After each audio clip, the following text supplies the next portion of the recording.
You think an apocalypse is coming? Good evening, folks, and welcome back to another episode of Silver Dad Knows. Remember, always live with no edits. If this is your first time here, hit that subscribe button now, as you're going to like what I'm about to say. So,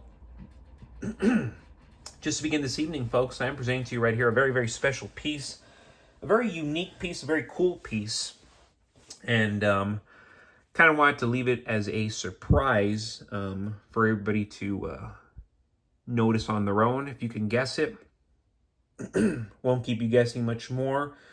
But these are struck by the Bull Mint of Bulgaria. This coin celebrates both the natural strength of the bull and the bear and their respective symbolism with regards to the market. So, of course, this is the bull and bear piece. Whether the stocks are rising in bullish fashion or falling in bear fashion, a surefire favorite for collectors and investors with its striking design, the 2022 1-ounce bull and bear silver coin has a mintage of only 500,000 pieces, right? Only 500,000. Only. The bull and bear is a fascinating statement issued on behalf of one of the smallest and most unusual nations in the world. Right here, we are looking at the a verse showcasing a roaring bear with outstretched claws and a charging bull. And how could we ever forget the splendid, splendid reverse featuring a portrait of Queen Elizabeth II. I mean, exceptional detail. 2022. If I had to guess, I would think this is one of those fancy casino tokens. I'm assuming if I'm in the Middle East and I'm at one of their casinos, this is something that they'd give me. And heck, they'd probably even give me real silver. Beautiful, beautiful piece right here. Proud to own it. And currently, if you can still find them for under $55 with free shipping, jump on it, because I'm seeing them all go right now for 60, 70, $80. And so many pieces are now. It is getting crazy right now with this market.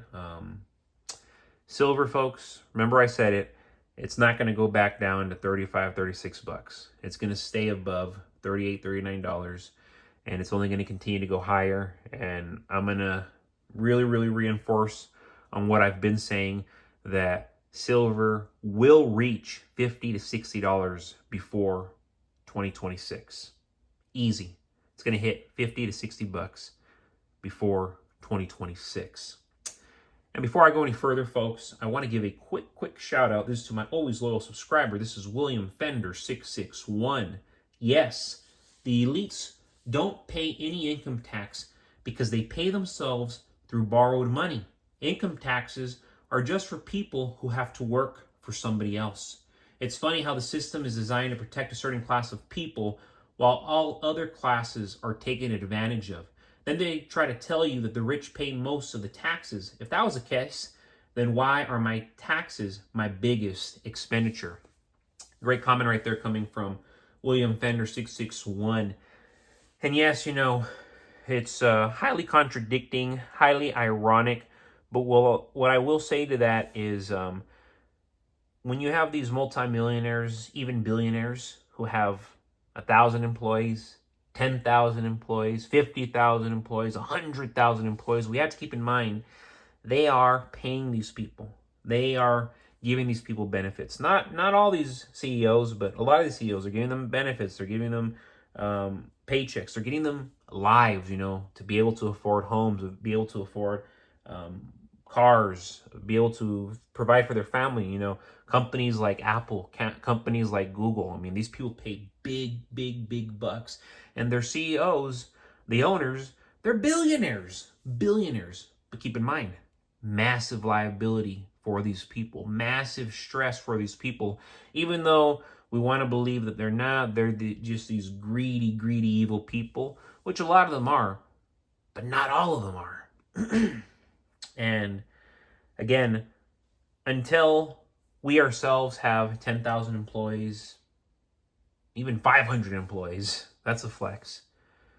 we really can't judge and assume what's happening with our financial system with specific elites, because in our eyes they're elites, but in the elites' eyes, no, they're not elites. They're far from it. You know, they might have a lot of money, but they're not elites. And that's my point. There are good people that have a lot of money that pay their people well and are still being accused of being these tyrants. Not all of them are. Many of them are, but not all of them are. And we have to remind ourselves of that. And it's funny, folks, because the world, it's always run on trust. At least the modern world, civilized society, as they say. People trust paper. Now they trust not only paper, but digital numbers. And of course, if they trust digital numbers, they trust central banks to hold value. But when that trust collapses, as it inevitably does in times of crisis, what replaces it? History shows the real money isn't printed, it's mined. When paper burns and banks crumble, silver rises as the currency of survival. That's why silver is often called the currency of the apocalypse. And when I say apocalypse, folks, I'm talking about a financial reckoning. And every economic meltdown, currencies lose credibility. From Germany to Zimbabwe, governments always print more, promising recovery while delivering only ruin. The US dollar is not immune.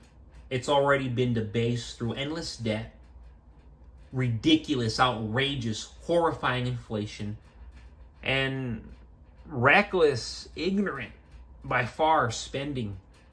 When the dollar finally fails, ordinary citizens will scramble for something that actually holds value.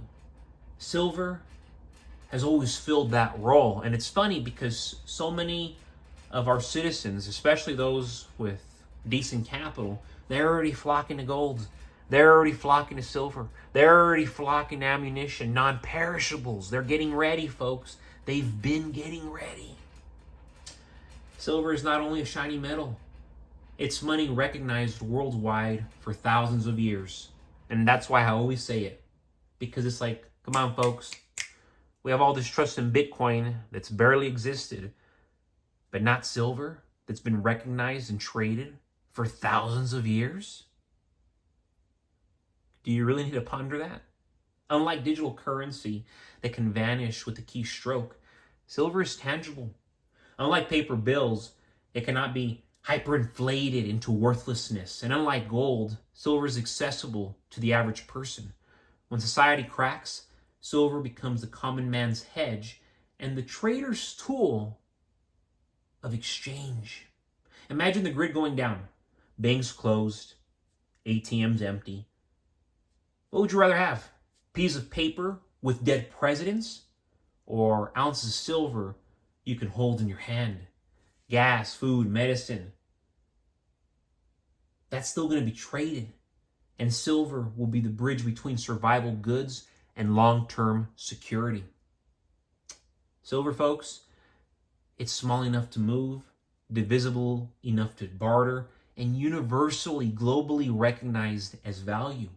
Silver's power comes not only from its role as money, but also from its scarcity, and this is crucial.